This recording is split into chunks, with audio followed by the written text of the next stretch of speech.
Hi, everybody. I miss you. I wanted to check in and say hi and see how everybody is doing.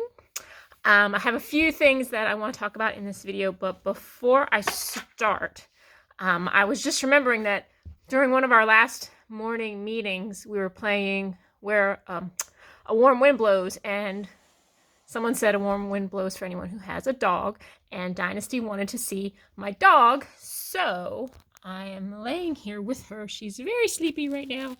She does not care that we are home during the day. Oh, she's old. That's my baby. Her name is Athena. Oh, now she's upside down because she wants me to rub her. Okay. All right. So I mostly just want to check in and see if there are any needs that the school can take care of or that Mrs. Norton should know about. And if you do have any needs like that, you can email me or you can email Mrs. Norton and let us know if there's any way that we can help out in the next few weeks. In terms of schooling at home over the next couple of weeks, I have a list of thoughts here that I want to try and remember. Number one, no stress. There's no point in trying to learn if we're stressed, if the adults are stressed, if the kids are stressed. No one is going to be successful. So the number one priority right now is to take care of our physical health and our mental health. That comes first every day. So please take care of yourselves. Take care of your families. The packet that was sent home Thursday before break is really what we want you to be focusing on.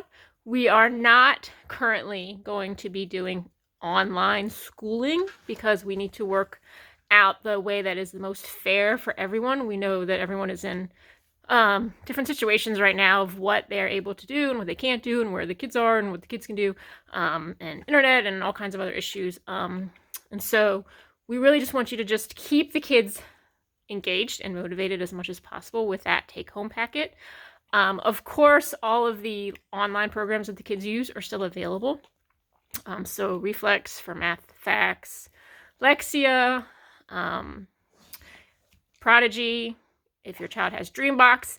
Actually, I saw online that anybody can set up a Dreambox account. So you should be able to go on to dreambox.com and just make an account for your child. That's another good math game review that'll kind of help fill in gaps for them and just keep them working on math skills. I can put everybody that doesn't have a Read Theory account, I can make accounts for everyone on that because Read Theory gives you actual passages and questions, so it kind of mirrors more the way the kids are tested at school in terms of reading. Reading, just read. Read to your child, listen to your child read. There's all kinds of amazing authors right now reading online. Podcasts. There are really good podcasts for kids, fiction and nonfiction, that I would definitely recommend. That way you're not looking at a screen, you're just listening to a story. And talking about what you're reading, talking about what you're listening to, writing. Cooking, measurement, and fractions are both part of 4th grade curriculum. So cooking and dealing with recipes hits a lot of really good skills. And all of these are suggestions for whatever works for you and your families. We're not holding kids accountable for the learning that happens right now. Again, we need to think about what's fair for everyone, and we know that everyone's situation is different. I mean, I've got 2 kids here that are trying to finish high school credits and prepare for AP tests, and we don't know how that's going to go yet. Reading levels, and a couple of you have already asked about your child's reading level. Now, this is a little complicated because there are many different systems that measure reading level. So if I were just to give you a letter that we use at school and you go and Google that reading level and you find search results with a different system, it's not going to be correct. So the first thing that I would say to do is ask your child what they were reading in our small group reading groups recently, and then just Google books that are similar to those books. And if they can't remember, then feel free to email me and I will email you the titles of what each kid was reading. But I think that would be the best way to go about it, just to find books that are similar to what we were reading in reading group. And also just whatever your child is interested in and wants to read, and wants to talk to you about what they're reading. I would say go with that. Oh, I just saw a couple minutes ago on Facebook, actually, VDOT's Facebook page, they have printouts that you can print, and one was designing a new license plate for Virginia, which I thought was a really fun idea because the kids can get creative, but also show something that they've learned about Virginia history that might be cool on a license plate. So I thought that could be a fun idea if somebody wants to be artsy and creative. I would also say, remember that in a 6-7 hours that your child spends at school, there's a lot of other things happening besides academics. So if you're getting throughout the day 2 or 3 hours of them working on something, you're doing good. We're not expecting new learning to be happening, but we just want to keep their brains engaged. And this is a great time for review and just those overall skills that are always useful in life.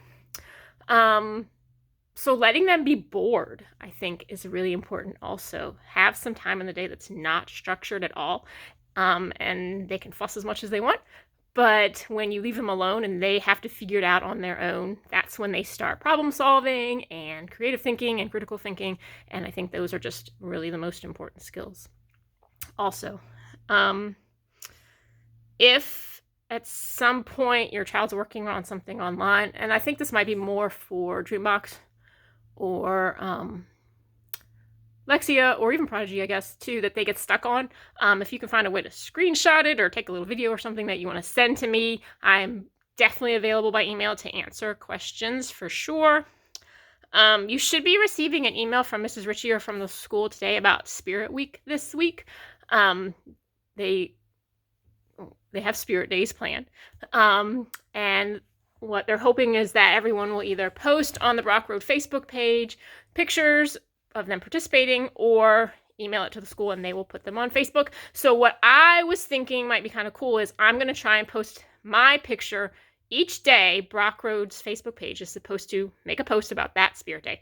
So I'm going to try and post my picture early in the morning. And then if you want to post a picture underneath mine, then it'll be really easy for us to find our own class. It's just a suggestion, not a big deal, but just if you want to participate, trying to find ways for all of us to still feel connected.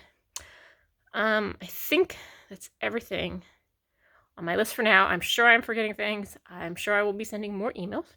But enjoy the rest of your Sunday and just take care of yourselves. Please email me if you need anything or if you feel like I can help in any way. Bye.